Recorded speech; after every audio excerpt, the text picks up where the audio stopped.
Então, reconhecendo Jesus como Senhor e Salvador de nossas vidas, só não nos tornamos servos e amigos, como também discípulos de Jesus, porque Jesus se faz mestre de cada um de nós. E o que consiste, né? Em que consiste ser discípulo de Jesus? Seguir os seus passos, ser seus imitadores. Se você for na época de Jesus, se você for conhecer os costumes dos rabinos, né, dos mestres daquela época, é como se acontecia o discipulado.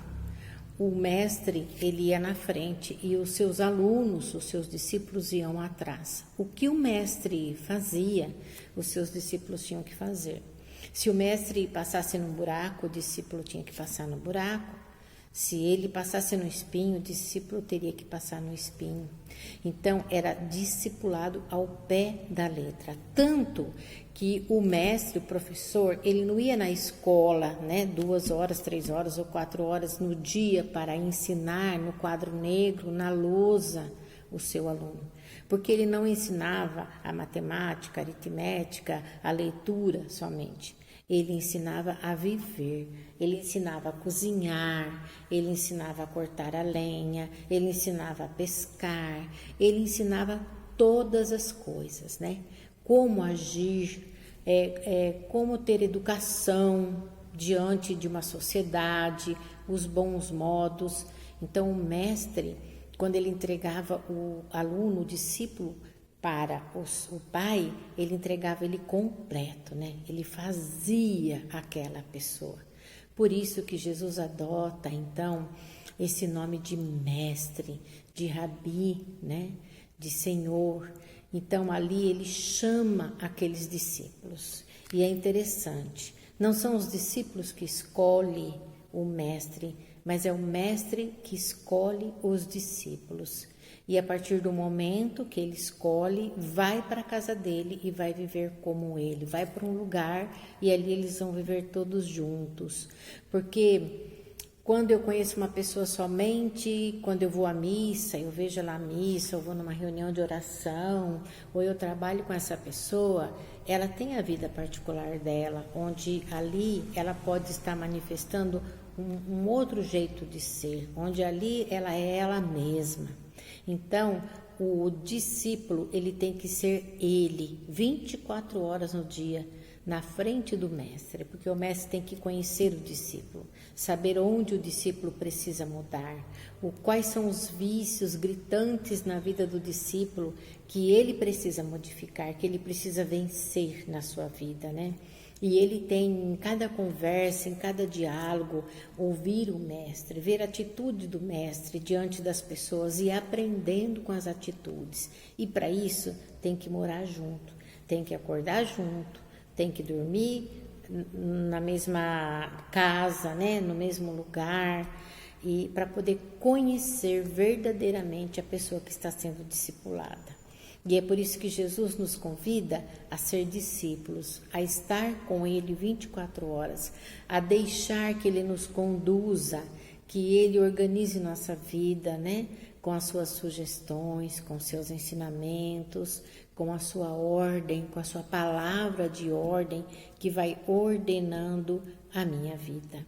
Então, o que importa não é que Cristo tenha ressuscitado, mas que Cristo está ressuscitado, que está vivo, que cumpriu a sua promessa de reconstruir em 3 dias um corpo, um verdadeiro templo, feito de pedras vivas, um corpo à altura da sua salvação.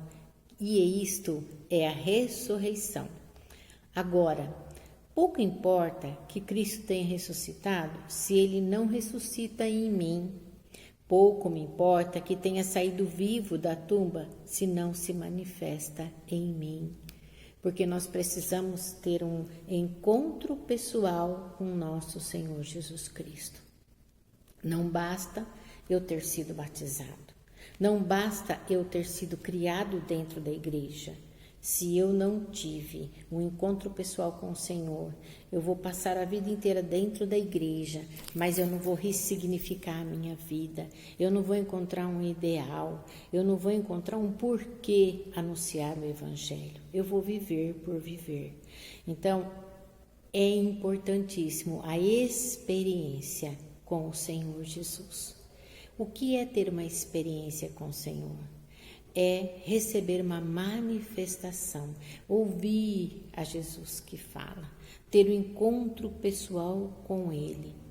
E isto, se eu ainda não tive, eu tenho que fazer como Lázaro. Lázaro, na ressurreição, ele não estava quando Jesus apareceu e se manifestou aos discípulos. E quando ele chegou, ele disse assim: eu não acredito que Jesus veio. Eu só vou acreditar se ele vier para mim e se manifestar para mim. No fundo, não é que ele não acreditou. No fundo, é porque ele ficou muito triste, porque ele não estava quando Jesus chegou. E ele não queria só saber que Jesus estava vivo, ele queria tocar Jesus. Ele queria fazer a mesma experiência que os outros discípulos fizeram. E ele exigiu essa experiência. E tanto é nítido isso, que Jesus voltou e se manifestou na vida de Lázaro. E colocou a mão e pediu para Lázaro colocar o dedo sobre o seu ferimento. E assim que Lázaro colocou, Lázaro disse: meu Senhor e meu Deus.